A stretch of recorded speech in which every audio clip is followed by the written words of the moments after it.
This channel does not promote any violent, harmful, or illegal activities. All content provided by this channel is meant for an educational purpose only. RG Kar কাণ্ডের কথা যখন উঠলই তখন সেই লাল জামা পরা ব্যক্তি এবার একেবারে ক্যামেরার সামনে। রাজ্য জুড়ে যেন সবাই তারই খোঁজ করছে। সিবিআই দপ্তরে হাজিরাও দিয়েছেন, কিন্তু ক্যামেরার সামনে ধরা দেননি। আর এবার টিভি 9 বাংলার ক্যামেরার সামনে অভিক দে। তিলোত্তমা কাণ্ড থেকে থ্রেট কালচার, টিভি 9 বাংলার চোখা প্রশ্নের মুখে এসএসকেএম এর পিজুটি। তিলোত্তমা খুন ধর্ষণের তদন্তে লাল জামা পরা এক ব্যক্তিকে নিয়ে রহস্যের গন্ধ ছড়িয়ে পড়েছিল।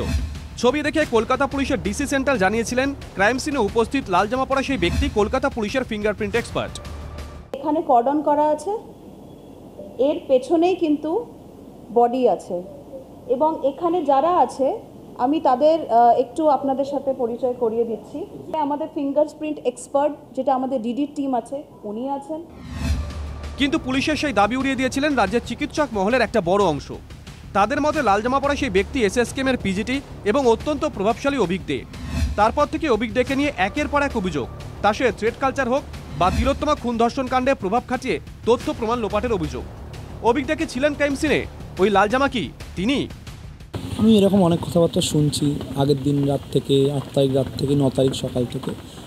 তো প্রথমত একটা বিচারাধীন ঘটনা এটা। আমার তো ফোনের টাওয়ার লোকেশন থাকবেই, সেখান থেকে যারা যা দেখার নিশ্চয়ই দেখছে এবং সময় অবশ্যই উত্তর দেবে যে কি অ্যাকচুয়াল ঘটনা। অভিক বলছেন টাওয়ার লোকেশন দেখলে সব পরিষ্কার হয়ে যাবে, কিন্তু চিকিৎসক এসপি দাস টিভি 9 বাংলাকে জানিয়েছিলেন ঘটনার দিন অভিক দে আরজিকরে উপস্থিত ছিলেন, তার সঙ্গে ফোনে কথাও হয়েছিল। ন্যাচারালি আমার একটু কৌতূহল ছিল, কে করলো, কি হচ্ছে, ওর কি গন্ডগোল চলছে, পোস্টমর্টম ঠিকমতো হচ্ছে কিনা, সেই খবরগুলো কে আছে ওখানে দেখাশোনা কে করছে, পুলিশ ঠিকমতো কাজ করছে কিনা, মানে এসছে কিনা, সেই খবরগুলো আমি নিয়েছি অভিকের কাছ থেকে। অভিক ওয়াজ প্রেজেন্ট দেয়ার। এরপর কি বলবেন অভিক? তার দাবি ও চিকিৎসক এসপি দাসের দাবি যে মিলছে না। আমার এক্স্যাক্টলি 1.5 মাস আগে কী ফোনে কথা হয়েছে, এই মুহূর্তে মনে করে বলা অত্যন্ত কঠিন। তবে হ্যাঁ, ওনার সঙ্গে আমার কথা হয়, নর্মালি কথা হয়, অনেকবারই কথা হয়েছে, মানে বিগত দিনগুলোতে অনেকবারই কথা হয়েছে, কিন্তু এরকম স্পেসিফিক ডেট, স্পেসিফিক টাইম হিসেবে আমার এই মুহূর্তে মনে করে বলাটা মুশকিল। অভিকের দাবি যদিও মানতে নারাজ রাজ্যের চিকিৎসক মহলের একটা অংশ। আরও তো লোকজন ছিল, উনি তো অধ্যক্ষকেও ফোন করতে পারতেন, কিন্তু তা সত্ত্বেও কতবার ফোন করেছি আমার মনে নেই। এত তাড়াতাড়ি কি সিলেক্টিভ অ্যামনেশিয়া হয়ে গেল ডক্টর অভিক দে? এসপি দাস কি করে জানলেন যে অভিক দে পিজিতে হাসপাতালে যা ডিউটি করার কথা তিনি না গিয়ে আরজিকরের ওই সেমিনার রুমে উপস্থিত হয়েছেন? তার মানে এসপি দাসের কাছে খবর ছিল যে অভিক দে ওখানে যাবেন বা গেছেন।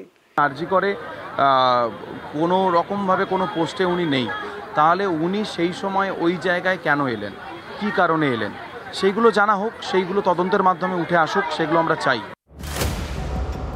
তিলোত্তমা কাণ্ড রাজ্যের স্বাস্থ্য শিক্ষা ক্ষেত্রকে বেশ কিছু প্রশ্নের সামনে এনে দাঁড় করিয়ে দিয়েছে। উত্তরবঙ্গ লবি, থ্রেট কালচারের মতন শব্দগুলোর সঙ্গে বঙ্গবাসীর পরিচয় হয়েছে। অভিক কি থ্রেট কালচারের নেতা? আমি কাউকে ব্যক্তিগত পর্যায়ে ভয় দেখিয়েছি, থ্রেট করেছি, কোনো অডিও ক্লিপিং, কোনো অডিও ভিজুয়াল ক্লিপিং, কোনো হোয়াটসঅ্যাপ মেসেজ আমি করেছি কাউকে, একটা আমাকে তুমি দেখাও। আমিও জানতে চাই যে আমি কাকে ভয় দেখালাম এবং কী বিষয়, এটা আমারও প্রশ্ন। অভিক দেখে বাংলার বেশিরভাগ মানুষ চেনেন লাল জামা হিসেবে। যে লাল জামার উপস্থিতি টের পাওয়া গেছিল ক্রাইম সিনে। ডিসি সেন্ট্রালের দাবি ছিল লাল জামা ফিঙ্গারপ্রিন্ট এক্সপার্ট। অভিক দেখি ফিঙ্গারপ্রিন্ট এক্সপার্ট। তুমি কি ফিঙ্গার এক্সপার্ট? হাস্যকর মানে কি? লাল জামার উপস্থিতি হাস্যকর, নাকি পুলিশের দাবি হাস্যকর? কুয়াশা থেকেই গেল। সৌরভ দত্তের রিপোর্ট, টিভি 9 বাংলা।